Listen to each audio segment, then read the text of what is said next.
বিগত দিনে আমাদের ডাক্তার কাসেম মোল্লা সাহেবকে প্রাক্তন বিধায়ক এই জগৎবল্লভপুর বিধানসভা কেন্দ্র থেকে নির্বাচিত হয়েছিলেন। আজকে তিনি রয়েছেন এই বর্ণাঢ্য শোভাযাত্রায়। হিন্দু মুসলমান, মুসলিম তার নয়নমণি, হিন্দু তাহার প্রাণ।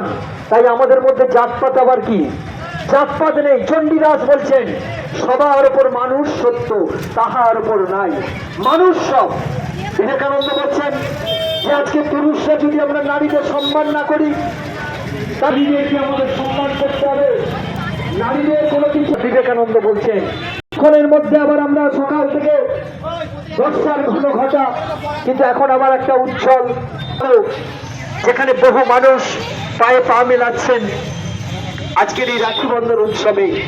এই রাখি বন্ধন উৎসবে আপনি আসুন। আমাদের যারা বরেণ্য পুরুষ, আমাদের যারা বাংলার মনীষী, সেই গুরুদেব রবীন্দ্রনাথ 1905 বঙ্গভঙ্গ আন্দোলন আমার বাঁশির সুরে সারা তার জাগিবে তখনই। রবীন্দ্রনাথের সেই সুরের বার্তা বাঁশির সুর জাগছে আকাশে বাতাসে।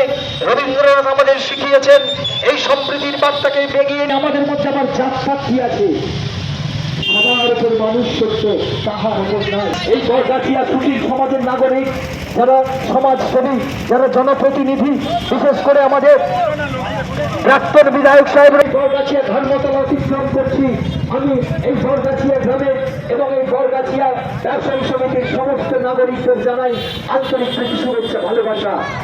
ডাক্তার শ্রী কুমার জ্যোতি ব্যানার্জি তিনি প্রতি বছরই এই বর্ণাঢ্য শোভাযাত্রার মধ্য দিয়ে এই সম্প্রীতির বার্তা পৌঁছে দেন। এটা তাহার প্রাণ। এই কবিতা